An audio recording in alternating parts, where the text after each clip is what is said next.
Assalamualaikum warahmatullahi wabarakatuh.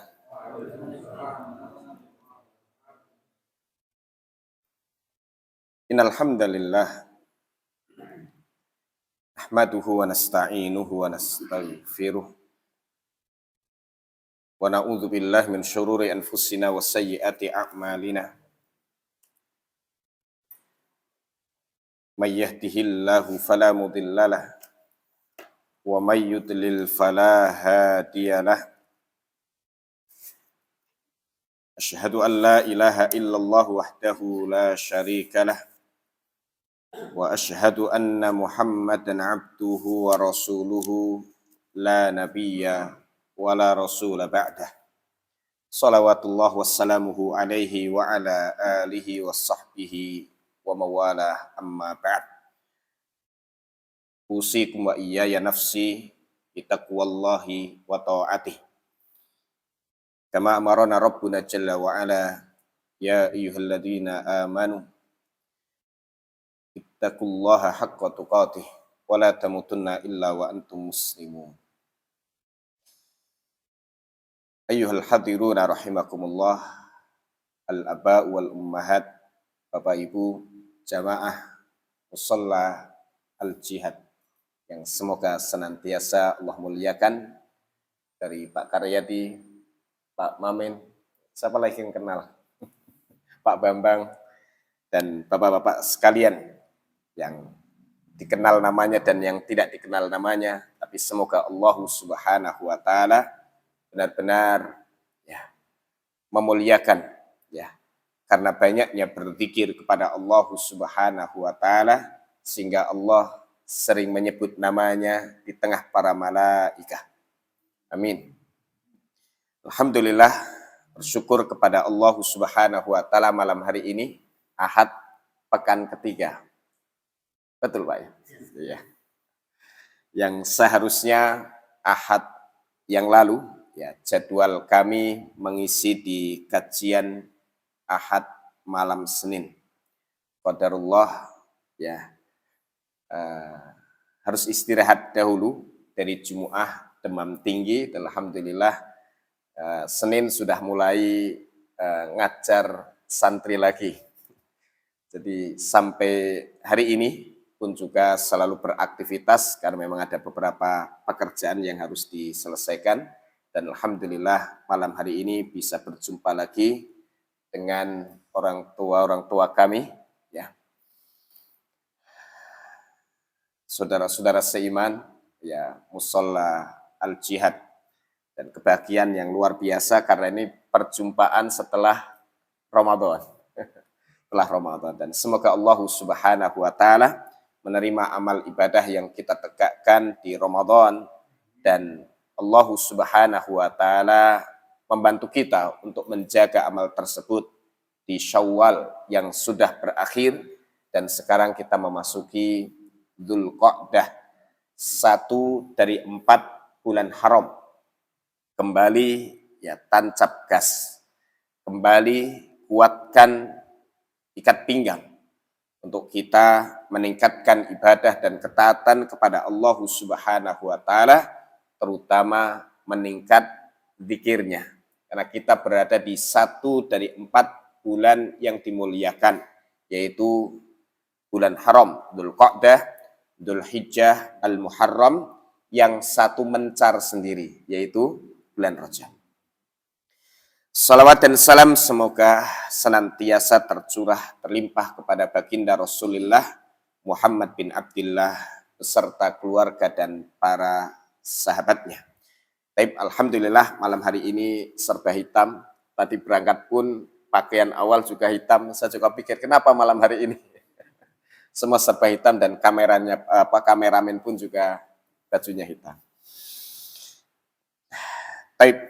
Tema kita malam hari ini adalah amalan-amalan yang dengan itu kita akan didoakan oleh para malaikat.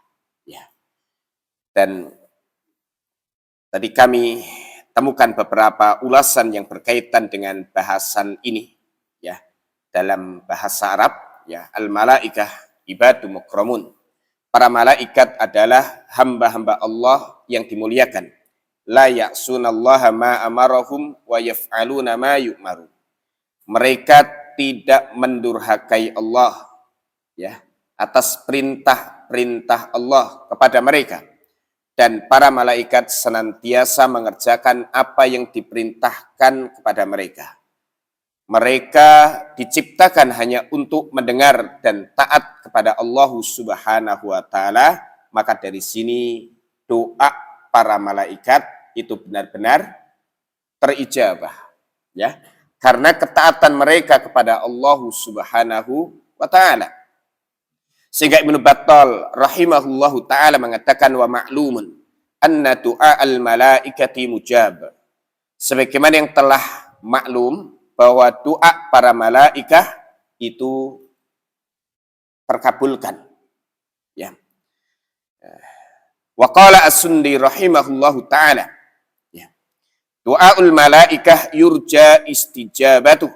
Doa para malaikat sangat diharapkan terkabulnya. Ya.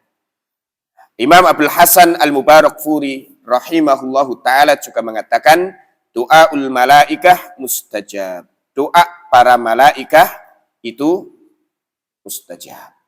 Baik doa mereka yang berisikan kebaikan, ya, untuk orang-orang beriman dari istighfar para malaikat, dan doa-doa kebaikan mereka, ya, atau doa-doa kebaikan yang dipanjatkan oleh para malaikat untuk orang-orang beriman. Sekaligus juga benar-benar terijabah doa-doa, ya, mereka yang berupa keburukan atas manusia.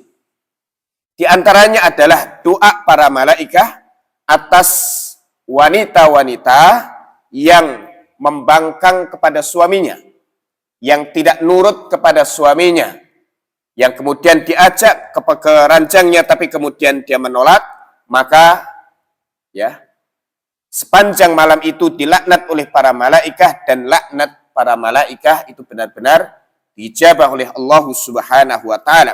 Seperti diriwayatkan oleh Imam Al-Bukhari dan Muslim dalam sahih keduanya dari Abu Hurairah radhiyallahu taala anhu, Rasulullah sallallahu alaihi wasallam bersabda, "Idza ta'ar rajul imra'atah." Kalau seorang laki-laki mengajak istrinya ila firasyih, ke ranjangnya, fa'abat, lalu dia menolak, fabata ghadbana 'alaiha, lalu suaminya marah kepada istrinya di malam itu, la'anathal malaikatu hatta tusbih. Maka malaikat akan melaknat wanita itu sehingga tiba waktu pagi. Ya.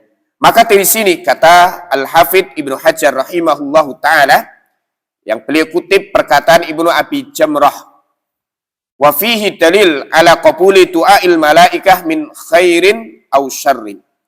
Di dalam hadis ini terdapat dalil diterimanya doa para malaikat, baik doa itu berupa kebaikan ataupun keburukan. Sehingga dari sini Rasulullah sallallahu alaihi wasallam memperingatkan, jangan sampai seseorang itu mengerjakan satu amalan yang dengan amalan itu para malaikat mendoakan keburukan atas mereka. Nah, sebagaimana perbuatan-perbuatan maksiat yang disebutkan di dalam beberapa nas yang kemudian pelakunya dilaknat oleh Allah Subhanahu wa taala, atau dilaknat oleh para malaikat, atau dilaknat oleh Rasulullah sallallahu alaihi wasallam. Sehingga dengan sebab itu mereka akan tertimpa keburukan, dan karena sebab dilaknat tersebut maka mereka diharamkan dari mendapatkan doa baik para malaikat. Padahal di antara karunia Allah Subhanahu wa taala kepada orang-orang beriman, Allah tugaskan malaikat-malaikatnya, ya. Dan Allah siapkan untuk orang-orang beriman setiap harinya, siang dan malamnya, sejumlah malaikat yang akan mendoakan kebaikan bagi orang-orang beriman. Sehingga apabila kita luput dari amalan-amalan yang disukai oleh Allah dan para malaikatnya. Ya. Sehingga kemudian Allah Ta'ala izinkan para malaikat itu mendoakan kebaikan terhadap orang-orang yang mengerjakannya. Kalau sampai terhalang ya dari amalan-amalan tersebut, maka dia termasuk orang yang merugi. Dan bahkan seseorang yang terhalangi dari doa baik para malaikat adalah orang-orang yang tercela. Karenanya salah satu dari dampak buruk dosa dan maksiat yang disebutkan oleh Ibnul Qayyim dalam kitabnya Ad-Da'u wad-Dawa. Dalam kitab Ad-Da'u wad-Dawa, penyakit dan obat. Ya. Yang judul lainnya Al-Jawabul Kafi, liman sa'ala 'anid dawa'i syafi. Jawaban tuntas terhadap orang yang bertanya tentang obat penyembuh. Ya. Dan kemudian boleh jelaskan salah satu penyakit yang sangat berbahaya dan memiliki dampak buruk yang sangat banyak berkaitan atau yang menimpa hati pelakunya atau menimpa fisiknya. Ya. Yang akan dirasakan dampak buruknya di kehidupan dunia dan bahkan sampai di akhirat adalah dosa dan maksiat.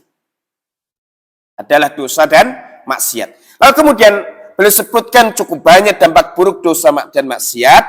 Salah satunya adalah hirmanu da'wati Rasulillah sallallahu alaihi wasallam wa da'watil malaikah. Ya. Salah satu dampak buruk dosa dan maksiat adalah pelakunya diharamkan mendapatkan doa baik dari Rasulullah sallallahu alaihi wasallam dan doa baik dari para malaikat. Apa doa baik dari Rasulullah sallallahu alaihi wasallam, Pak? Allahumma barik li ummati fi bukuriha. Ya Allah, berkahi umatku di waktu pagi mereka. Nah, ini doa Nabi sallallahu alaihi wasallam untuk seluruh umatnya dan berlaku hingga hari kiamat. Bahwa waktu pagi umat Rasulullah sallallahu alaihi wasallam didoakan oleh beliau diberkahi.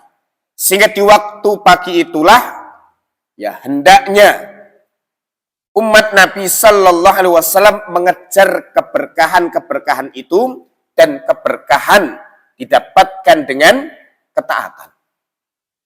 Ya, dan salah satu pintu lebar didapatkannya keberkahan adalah dengan berzikir kepada Allah Subhanahu wa taala. Dan zikir yang paling utama adalah salat, dan kemudian membaca Al-Qur'an, lalu kemudian zikir, tasbih, tahmid, serta berdoa kepada Allah taala, dan semua itu telah terangkum dalam salat subuh, bertilawatul Qur'an, dan zikir pagi. Dan keberkahan itu juga didapatkan dengan sedekah. Sehingga sedekah di waktu pagi mendapatkan perhatian lebih serius ya dari hadis Nabi sallallahu alaihi wasallam, sehingga beliau mengabarkan setiap pagi Allah Subhanahu wa taala siapkan 2 malaikat ya untuk mendoakan hamba-hamba Allah. Yang satu berdoa, Allahumma a'ti munfiqan khalafa. Ya Allah, berikan ganti bagi orang-orang yang berinfak. Yang satu lagi berdoa, Allahumma a'ti mumsikan talafa. Yang pelit, yang tidak mau memberikan nafkah keluarganya, yang menahan hartanya, ya Allah, berikan kebangkrutan pada orang itu. Sehingga sedekah di waktu pagi termasuk sedekah yang istimewa. Karena memang waktu pagi umat Nabi SAW itu diberkahi. Sehingga mayoritas ulama berpendapat tidur pagi hukumnya makruh. Tidak ada yang mengharamkan, Pak. Tapi makruh. Tapi sebagian lagi berpendapat seperti Syekh Ibnu Baz rahimahullahu taala, tidur pagi itu hukum asal, dikembalikan kepada hukum asal, yaitu mubah. Karena tidak ada dalil khusus yang melarang tidur pagi. Tapi mayoritas ulama yang berpendapat makruh di antara berdalil dengan doa Nabi sallallahu alaihi wasallam agar waktu pagi umatnya itu diberkahi, dan keberkahan itu didapatkan dengan beraktivitas yang baik, bukan dengan tidur. Sehingga dari situ menyanyiakan waktu pagi termasuk perbuatan yang buruk. Kalau orang Jawa nyebut, ya, kalau tidur pagi rizkinya dipatok ayam. Yaitu keberkahannya kemudian luput dari dia. Ya. Barakallahu fikum. Nah, ini doa Nabi sallallahu alaihi wasallam. Lalu orang-orang yang bermaksiat dengan kemaksiatan-kemaksiatan yang diancam dengan laknat, maka dia haram mendapatkan doa baik dari Nabi sallallahu alaihi wasallam tersebut. Apa saja kemaksiatan-kemaksiatan yang didoakan dengan laknat itu? Di antaranya adalah, ya, Nabi sallallahu alaihi wasallam melaknat wanita yang menato dirinya atau minta ditato. Ya. Dan juga termasuk wanita yang menyambung rambutnya, termasuk yang mencukur alisnya atau mencabut bulu matanya kemudian diganti dengan yang lain, atau merubah ciptaan Allah Subhanahu wa taala. Ini adalah amalan-amalan yang diancam dengan laknat. Sehingga apabila seseorang mengerjakan ini, dikhawatirkan dia akan dihalangi dari mendapatkan doa baik Nabi sallallahu alaihi wasallam itu dan juga doa para malaikat. Termasuk orang Nabi SAW melaknat akil riba, orang yang makan riba, yang memberi makan, yang minjem rentenir atau minjem di bank keliling. Loh, saya kan korbannya, karena sebab kamu hutang terjadi aktivitas ribawi. Yang makan, yang memberi makan, ya, yang mencatat, petugasnya saya kan hanya bertugas saja, saya hanya pekerja saja, sama. Ya, wasahidaihi, dan dua orang saksi, mengajak istrinya untuk menjadi saksi hutang uang di bank konvensional dengan cara ribawi. Maka dua orang saksinya pun terancam dengan laknat hum sawa, mereka itu semuanya sama. Ya, makanya biasanya orang-orang yang makan riba itu dijauhkan dari keberkahan. Ya. Nah, kemudian Nabi SAW juga melaknat al-muhallil wal muhallallah, yaitu seseorang yang nikahnya pura-pura untuk menghalalkan seseorang, ya, bisa dinikahi kembali oleh mantan suaminya, yaitu seorang laki-laki yang telah menceraikan istrinya dengan cerai 3, menjadi talak bain, yang kemudian dia tidak boleh kembali kepada istrinya, ya, kecuali setelah mantan istrinya tadi dinikahi oleh laki-laki lain dan keduanya saling merasakan madu. Ya.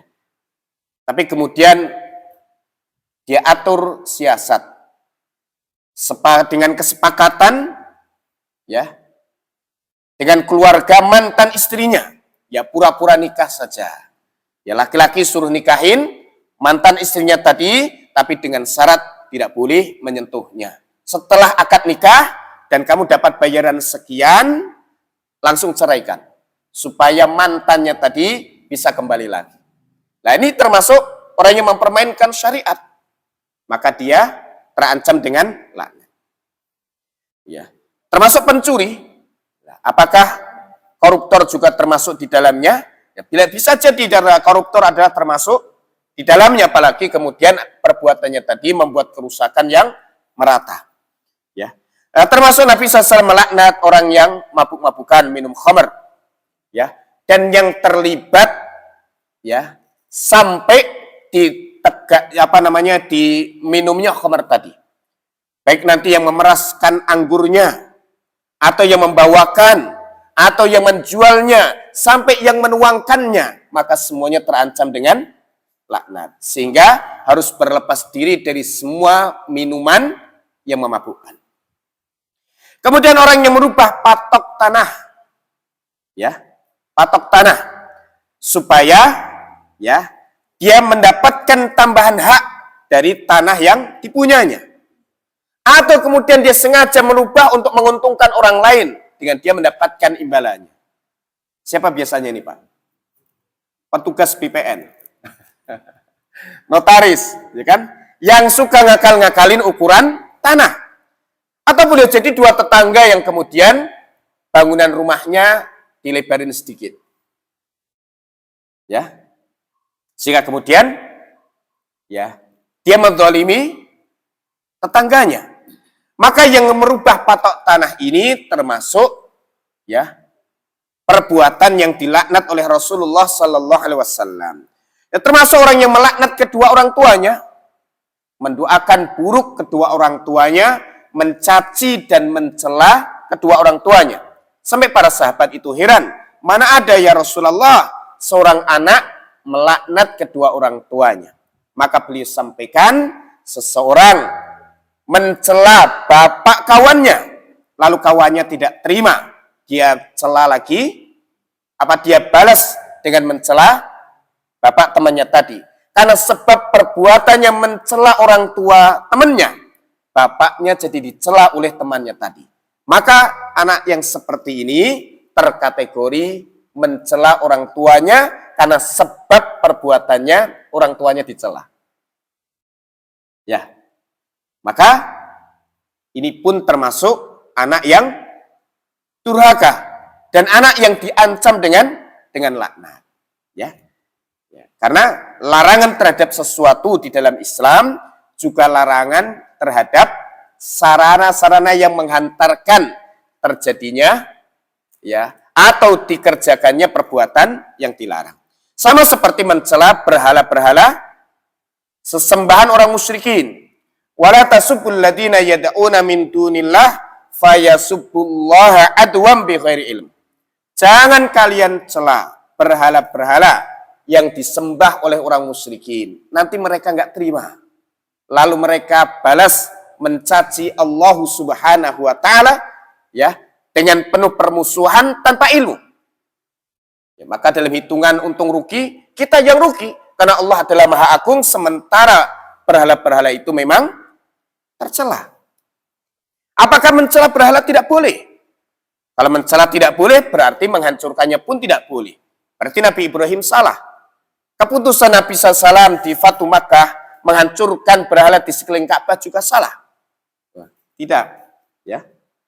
Berhala itu sebenarnya tercela. Dan setiap kita harus mengingkarinya sebagai Tuhan dan bahkan jika punya kuasa, maka dihancurkan. Begitu. Itu yang dilakukan Nabi SAW, itu dilakukan oleh Nabi Ibrahim alaihissalam. Ya. Tetapi ketika masih banyak yang mengagungkannya dan menyembahnya, lalu kemudian dicela, maka mereka bisa marah, lalu kemudian ganti mencela Tuhan yang disembah kaum muslimin. Karena sebab ya latah baik di media sosial, mencela agama ini, mencela agama itu, mencela sesembahan mereka, mencela hari raya mereka. Lalu kemudian mereka tidak terima, gantian mereka mencela agama Islam. Mereka mengolok-olok syariat Islam dan mereka mencela Allah Subhanahu wa taala.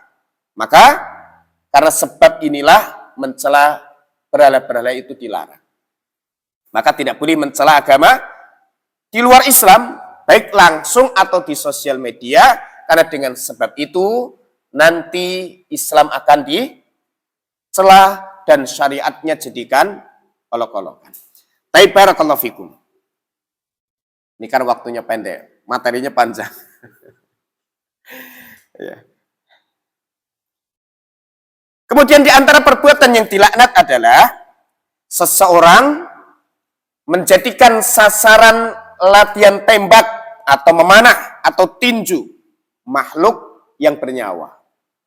Ya, latihan tinju yang diambil kucing, ya kemudian diikat, ya kan? Ditembak atau ditinju, maka ini termasuk perbuatan yang dilaknat, ya. Atau kemudian latihan nembak burung emprit. Enggak boleh. Ya. Kecuali memang berburu burung emprit karena enak. Ya, misalnya di penyet misalnya. Karena dia ingin makan, ingin menikmati boleh. Ya berburu itu boleh. Tapi kalau hanya untuk sasaran tembak iseng-iseng saja maka tidak boleh. Ya. Ya termasuk adalah waria, wanita pria. Yaitu laki-laki yang menyerupai wanita dan wanita yang menyerupai laki-laki. Apalagi sampai operasi kelamin, berganti kelamin. Maka ini adalah orang-orang yang dilaknat menurut hadis Nabi Sallallahu Alaihi Wasallam. Termasuk adalah orang yang menyembelih binatang sebagai bentuk sesembahan bagi selain Allah Subhanahu wa taala. Termasuk perbuatan syirik, dan ini perbuatan dilaknat, dan masih banyak lagi perbuatan-perbuatan yang diancam dengan laknat. Diantaranya adalah orang yang mengerjakan amalan kaum Nabi Lut, yaitu gai, ya, penyuka sesama jenis. Maka ini perbuatan dilaknat dan kaum muslimin harus berlepas diri. Tapi zaman sekarang, ya, bahkan ada seorang menteri pun juga menyatakan bahwa jadi gai itu adalah kodrat, itu takdir dari Allah Ta'ala. Berarti orang korupsi juga takdir, nggak boleh dicela. Ya, orang membunuh juga takdir, maka tidak boleh dicela. Maka ini yang tidak memahami takdir dengan sebenarnya. Sehingga kemudian orang yang suka sesama jenis katakan ini takdir dari Allah Ta'ala dan itu sudah menjadi kodratnya sehingga tidak boleh dicela. Maka ini orang yang melawan ketetapan syariat. Ya, kalau itu adalah takdir dalam arti memang Allah jadikan dia seperti itu dan kemudian ini diridhoi oleh Allah Ta'ala, tidak mungkin ada ancaman laknat. Karena dilaknat berarti seorang muslim harus berlepas diri baik terhadap perbuatannya dan juga orang-orang yang mengerjakan perbuatan itu. Maka tidak boleh diundang di negeri kaum muslimin. Sebenarnya seperti itu. Ya, tetapi sekarang malah yang menyimpang seperti itu ya mendapatkan panggung besar di negeri yang mayoritas kaum muslimin. Apalagi mendekati tahun politik. Ya, jadikan sebagai test the water. Waliyadzubillah. Ya. Apa nama bandnya, Pak? Coldplay. Ya.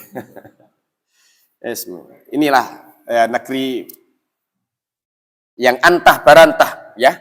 Semakin menyimpang dari nilai Islam, maka seolah-olah semakin mendapatkan dukungan. Waliyadzubillah. Ya.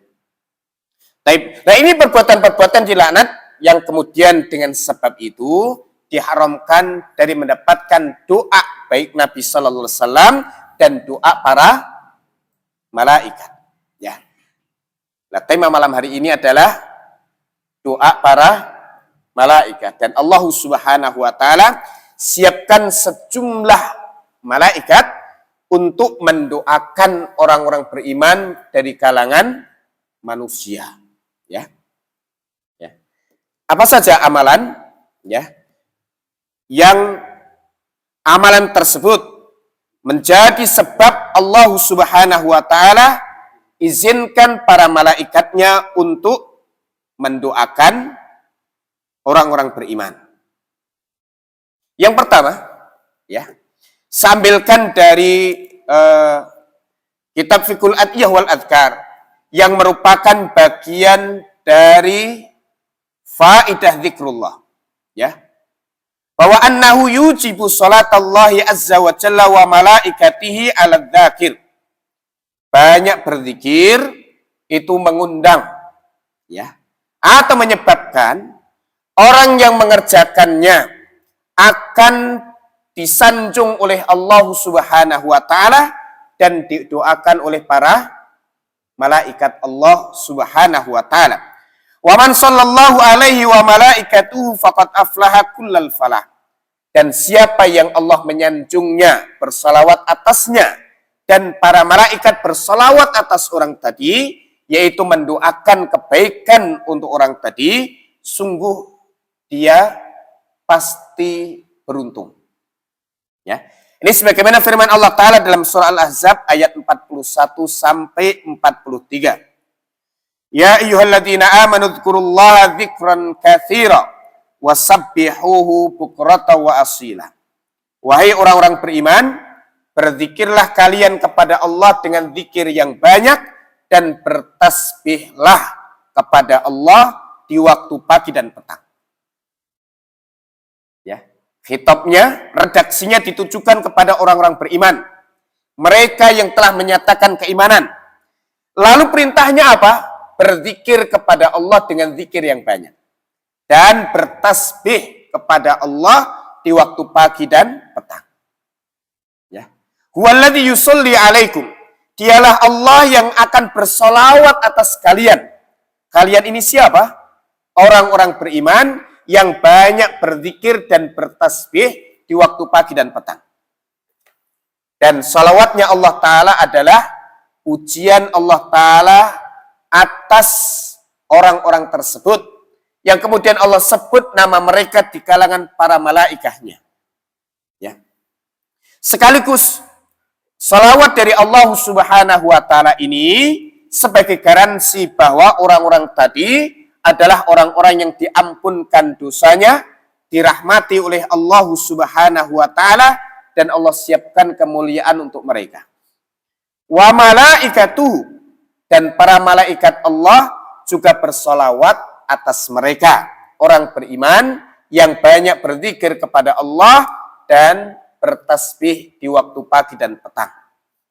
Lalu apa kandungan atau manfaat daripada sholawat Allah dan para malaikatnya? Liyukhrijakum minadh-dhulumati ilan nur. Allah keluarkan mereka dari kegelapan kepada cahaya. Yakni Allah berikan petunjuk kepada mereka.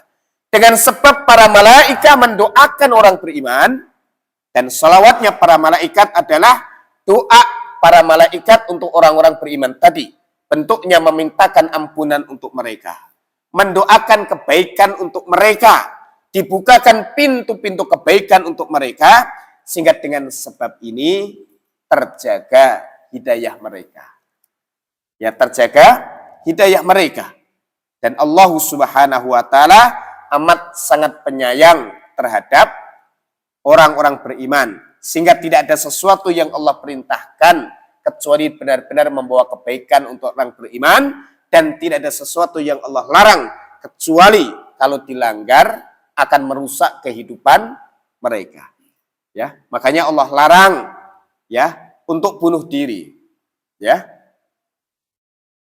Badan-badan saya. Ya kan? Ya. Terserah saya, kata dia. Ya. Tetapi nanti kalau sengsara, dia juga yang merasakan kesengsaraan tersebut. Maka Allah larang seseorang membunuh dirinya, atau dia membunuh saudara seimannya, yang dengan sebab itu seperti membunuh dirinya sendiri. Karena seorang mukmin, kaum mukminin itu seperti satu tubuh. Dan juga dengan sebab membunuh seorang mukmin, maka diancam dengan qisas. Maka seperti membunuh diri. Dan juga tidak boleh melakukan sesuatu yang bisa membahayakan dan merusak diri. Ya, baik ya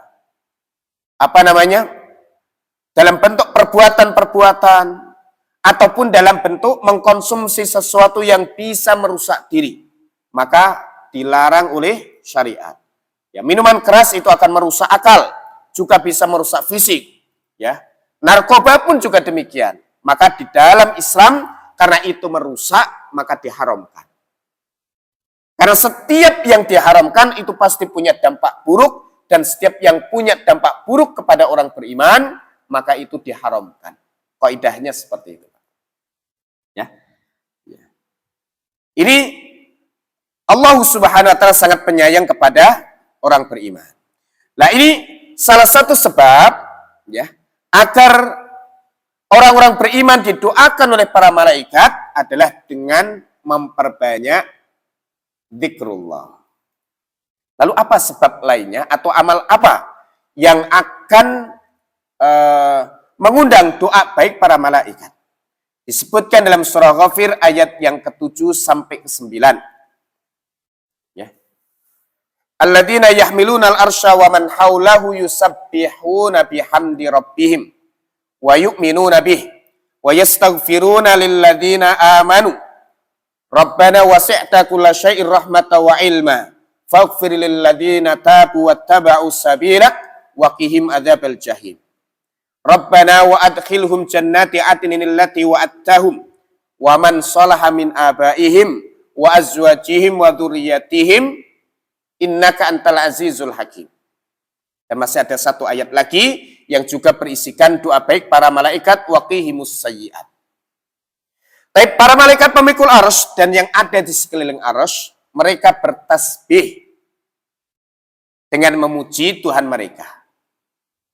Ini Allah sebutkan sifat para malaikat yang mulia, yaitu sekumpulan malaikat yang dimuliakan oleh Allah Ta'ala, dan mereka termasuk kelompok malaikat yang tingkatannya paling tinggi. Setelah Jibril, Mikail, Israfil, maka para malaikat pemikul arsy. Karena tempat mereka yang dekat dengan Allah Subhanahu wa Ta'ala. Ya. Dan para malaikat yang ada di sekelilingnya, mereka bertasbih memuji Allah Subhanahu wa Ta'ala. Yang kemudian Allah puji mereka dengan amalan mereka, bertasbih dan bertahmid. Dan beriman kepada Allah. Lalu memintakan ampunan untuk orang-orang yang beriman. Mereka berdoa, wahai Tuhan kami, Engkau liputi segala sesuatu dengan ilmu dan rahmat-Mu. Maka berilah ampunan untuk orang-orang yang bertaubat dan mengikuti jalan-Mu yang lurus. Ya. Dan pelihara mereka dari neraka jahim. Atau selamatkan mereka dari neraka jahim, dan masukkan mereka ke dalam surga Aden yang telah Engkau janjikan untuk mereka, bersama dengan orang-orang yang layak masuk surga, dari keluarga besar mereka, dari orang tua mereka, pasangan-pasangan mereka, dan keturunan-keturunan mereka. Sesungguhnya Engkau Zat yang maha perkasa lagi maha bijaksana. Ini doa para malaikat. Lalu dengan apa kemudian doa ini didapatkan? Pertama adalah dengan beriman. Ya.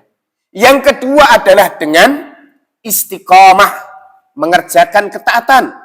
Dan di antara ketaatan yang disebutkan di dalam ayat ini adalah banyak bertasbih dan bertahmid. Sehingga terjadi kesamaan amalan antara para malaikat dengan orang-orang beriman dari kalangan manusia. Sekaligus ini menguatkan di ayat sebelumnya bahwa salah satu sebab agar para malaikat selalu mendoakan kebaikan adalah dengan banyak berzikir. Lalu apa tasbihnya para malaikat? Di dalam hadis riwayat Muslim dari Abu Dzar Al-Ghifari radhiyallahu taala anhu, ia tanya kepada Nabi sallallahu alaihi wasallam, "Ayul a'mali afdal?" Ya Rasulullah, amal apa yang paling utama? Amalan apa yang paling utama? Maka beliau menjawab, "Mastafallahu li malaikatihi aw li ibadi." Yaitu apa yang telah Allah pilihkan, atau ayul kalami afdal, perkataan apa yang paling utama? Maka Nabi SAW menjawab, apa yang telah Allah pilihkan untuk para malaikatnya atau untuk hamba-hambanya. Lalu kemudian beliau bersabda, Subhanallah wa bihamdih. Subhanallah wa bihamdih. Ya. Ini tasbihnya para malaikat, dan dengan memperbanyak kalimat ini diharapkan amalan kita itu sama dengan amalan para malaikat yang mulia tadi, sehingga kalau sama amalannya biasanya akan lebih respect. Betul nggak Pak? Ya, yang lebarannya hari Jumat dengan sesama yang hari Jumat biasanya lebih respect. Yang hari Sabtu dengan hari Sabtu itu lebih respect. Karena kesamaan amal dohir itu akan mempengaruhi amal batin. Ya. Jadi amal lahir itu akan punya pengaruh kepada amal batin. Maka kalau softnya rapat, hatinya pun juga akan rapat.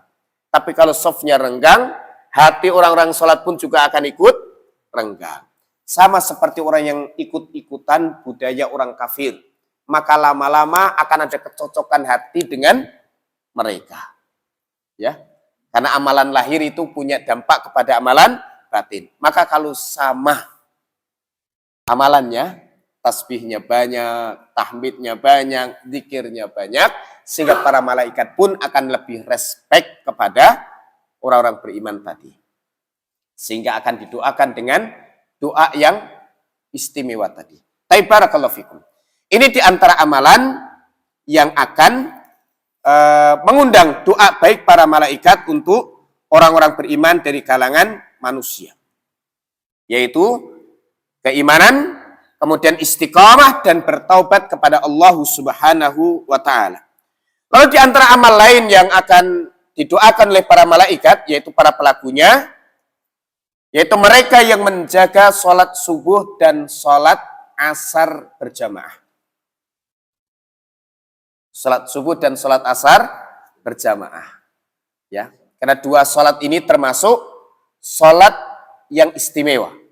Yang lain juga istimewa, tetapi memiliki tambahan keistimewaan. Apa itu? Yata'aqabuna fikum malaikatum bil laili wa malaikatum bin nahar. Silih berganti menjaga kalian, malaikat siang dan malaikat malam. Ya. Mereka berkumpul di sholat subuh dan sholat asar. Bertemu. Ya, yang Allah tugaskan menjaga orang beriman, maka mereka bertemu di sholat subuh dan sholat asar. Lalu berganti shift. Yang sudah selesai bertugas, naik kepada Allah Ta'ala dan Allah tanya, kaifa taraktum ibadi? Bagaimana kalian tinggalkan hambaku? Bagaimana kondisi mereka? Malaikat menjawab, ya, taraknahum wa hum yushollun. Kami tinggalkan mereka, mereka sedang sholat. Dan saat kami datangi mereka, mereka pun sedang sholat.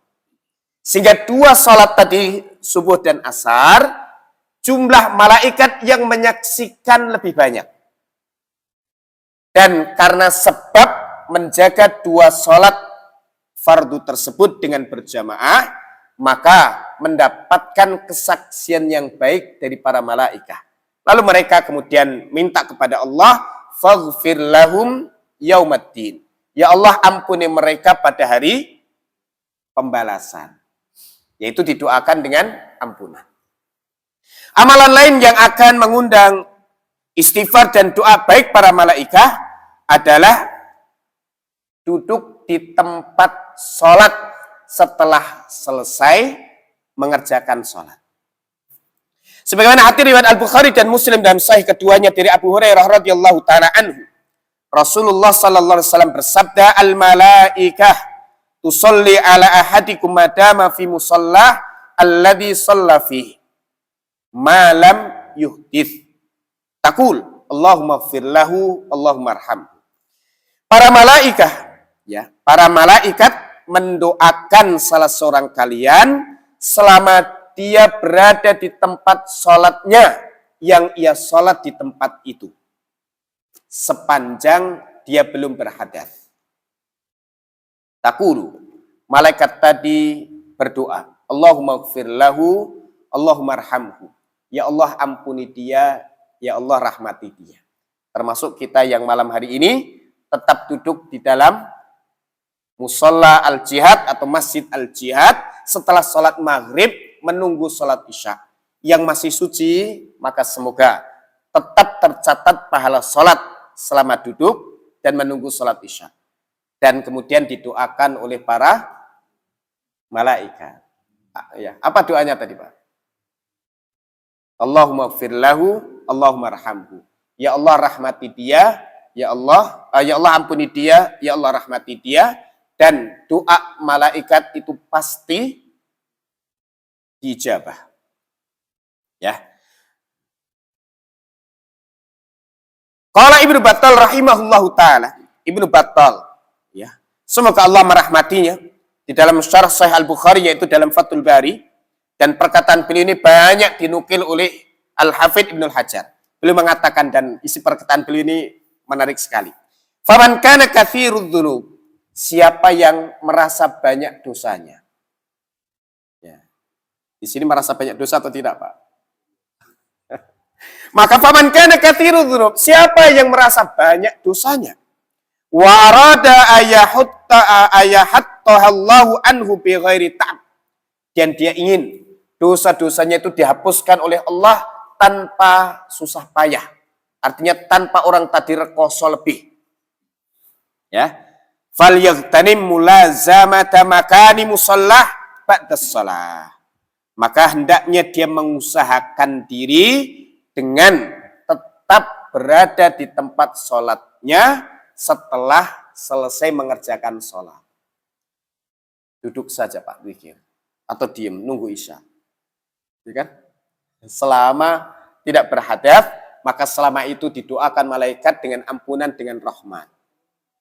Ya, maka bapak-bapak yang merasa punya banyak dosa atau sudah usianya kayaknya ini dosa saya harus segera dihabiskan sebelum pindah alam gitu kan. Maka banyak-banyak duduk di masjid setelah sholat berjamaah. Zikir dan kemudian apalagi maghrib sampai isya menunggu untuk sholat isya, maka akan didoakan oleh para malaikat. Maka kata beliau, siapa yang ingin dosanya dihapuskan tanpa susah payah, hendaknya dia tetap berada di tempat sholatnya setelah selesai mengerjakan sholat. Liyastakthir min du'ail malaikah, supaya mendapatkan doa malaikat dalam jumlah yang banyak. Wastighfarihim lahu, dan mendapatkan istighfar mereka. Para malaikat memintakan ampunan untuk orang tadi. Fahuwa marjuun ijabatuhu, maka orang ini sangat diharapkan ya dikabulkannya doa malaikat untuknya. Liqaulihi, berdasarkan firman Allah Ta'ala, wala yashfa'una illa liman irtadha, dan mereka tidak bisa memberikan syafaat, artinya memintakan ampunan, kecuali bagi orang yang diridhoi oleh Allah Subhanahu wa Ta'ala. Dan di antara amal lain yang akan mengundang doa baik para malaikat yang dikabarkan Nabi Sallallahu Alaihi Wasallam, yaitu orang yang membaca aminnya sama atau bareng dengan aminnya imam. Ya, karena malaikat itu akan mengaminkan aminnya imam, ya, yaitu bacaan Al-Fatihahnya imam dan aminnya itu bareng dengan imam. Maka apabila makmum aminnya bareng dengan imam, maka itu akan berbarengan dengan aminnya para malaikat. Lalu dengan sebab itu, ya, mereka mendoakan ampunan untuk orang-orang yang aminnya sama dengan aminnya imam. Baik, barakallahu fikum. Nah, di antara amalan yang kemudian akan mendapatkan doa baik para malaikat adalah yang didasarkan kepada sabda Nabi SAW, man salaka tariqan yatlubu fi ilman salakallahu bihi tariqan min turuqil jannah. Siapa menempuh jalan untuk mencari ilmu, maka ya Allah Subhanahu wa Ta'ala akan siapkan untuknya jalan yang akan menghantarkan ke surga. Wa innal malaikah, dan sesungguhnya para malaikat itu meletakkan sayap-sayap mereka ridwan li talibil ilm, karena ridho kepada para penuntut ilmu, yang kemudian mereka mendoakan orang-orang yang menuntut ilmu. Sudah masuk isya? Ya, adzan dulu nanti. Kita lanjutkan setelah adzan.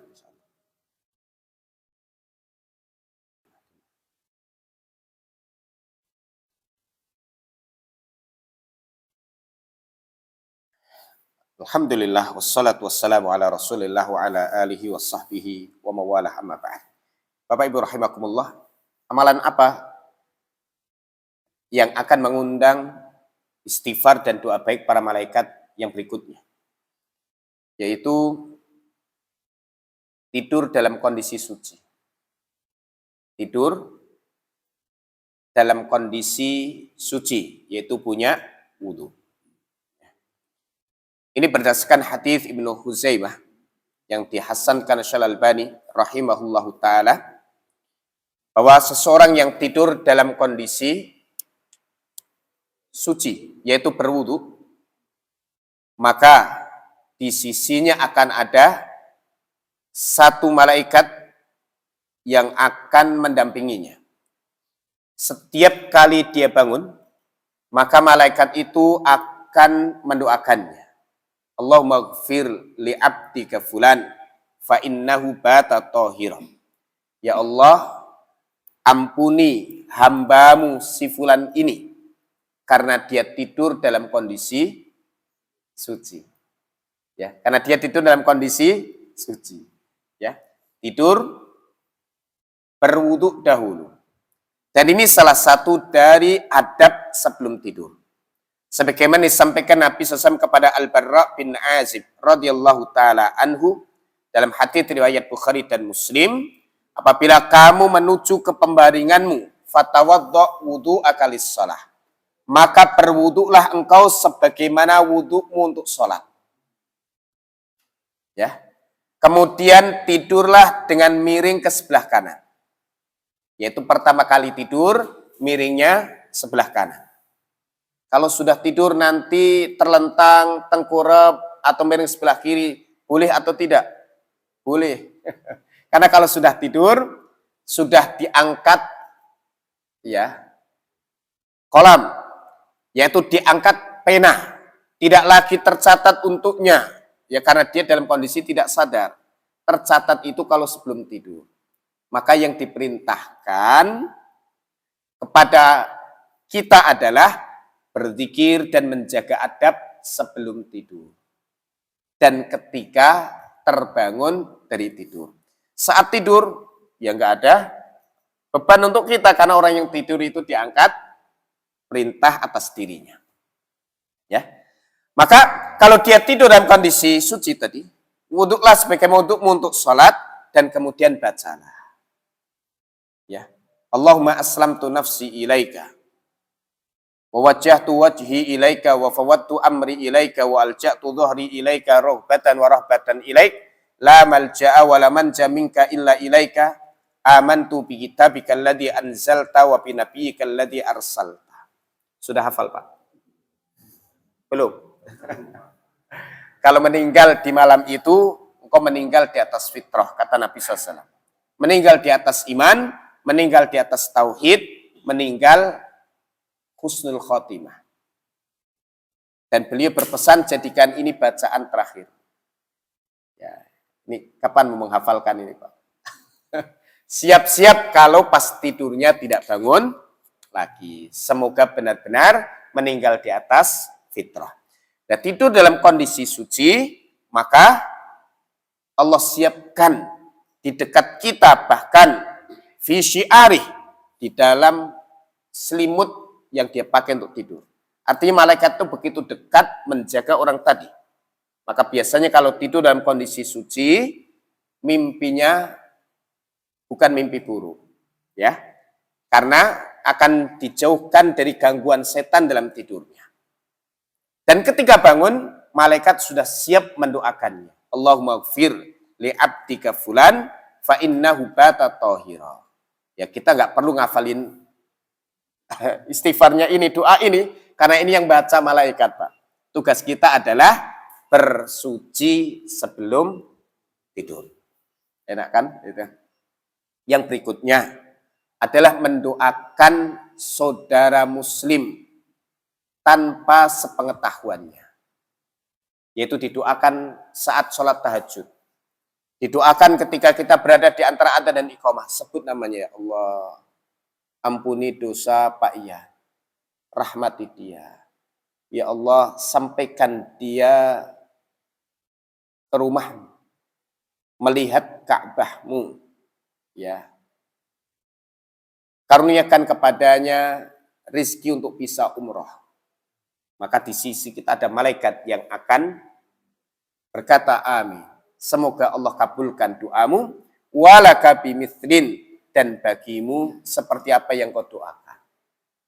Makanya para ulama kita dahulu, kalau punya hajat, punya kebutuhan, dan ingin berdoa kepada Allah, dan berharap doanya nanti benar-benar diijabah, caranya adalah dengan mendoakan orang lain, saudaranya, dengan isi doa yang sama dengan hajatnya.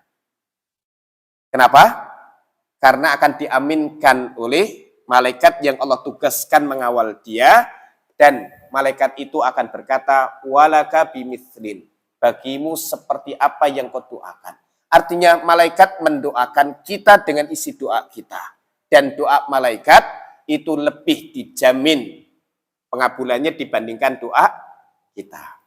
Jadi untung lebih besar. Lalu yang berikutnya adalah menjenguk orang sakit. Ya, kalau menjenguknya di waktu pagi, ada 70.000 malaikat yang akan mendoakannya sampai tiba waktu sore. Dan kalau menjenguknya di waktu sore, maka akan ada 70.000 malaikat mendoakannya sampai tiba waktu pagi. Dan menjenguk orang sakit itu tidak hanya sekali. Ya. Kalau ingin tambahan doa para malaikat, jenguk lagi saudaranya yang sakit tadi. Berikan hiburan kepadanya, doakan kesembuhan untuknya, dan kemudian senangkan dia dengan membawa hadiah, ya, supaya kemudian punya semangat dia untuk sembuh dan bahagia atau senang dia dengan kunjungan saudaranya. Maka dengan sebab itu Allah siapkan 70.000 malaikat untuk mendoakannya. Ya, untung nggak Pak? Untung besar, ya. Makanya kalau ada orang sakit, ya, segera dijenguk. Cuman kalau saya jauh di sana, jangan jenguk. Ya. Baik, barakallahu fikum. Ini beberapa amalan yang akan mengundang doa baik malaikat, diantaranya adalah bersedekah di waktu pagi. Maka didoakan oleh malaikat, Allahumma a'ti munfiqan khalafa. Ya Allah, berikan ganti yang lebih baik untuk orang yang berinfak ini. Dan semoga kita termasuk orang-orang yang berhak mendapatkan doa baik para malaikat, dan itu menjadi bukti bahwa kita termasuk orang yang baik. Kita termasuk orang yang dicintai oleh Allah Subhanahu wa Ta'ala, sampai kemudian Allah izinkan para malaikatnya mendoakan kebaikan untuk kita semuanya. Amin ya rabbal alamin. Ada pertanyaan, dipersilahkan. Ya, silakan Pak.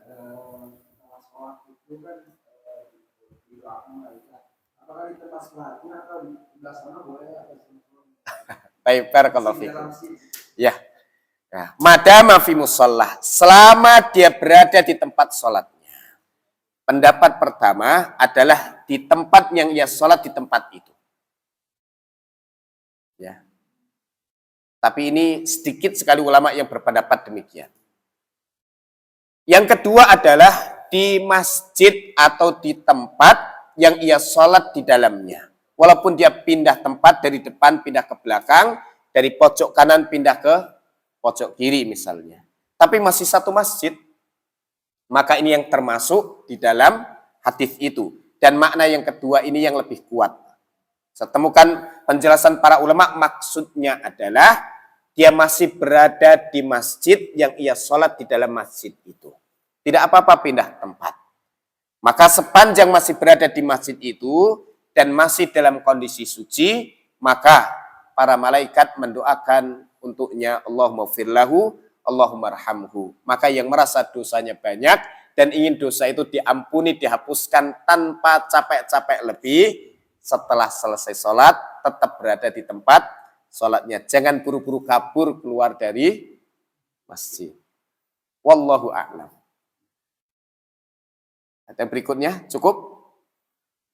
Baik, alhamdulillah, semoga bermanfaat, dan mohon maaf ini kelebihan waktu dan tadi sudah dikebut supaya beberapa amalan itu bisa kita pahami di kesempatan ini karena jadwal saya masih bulan depan lagi.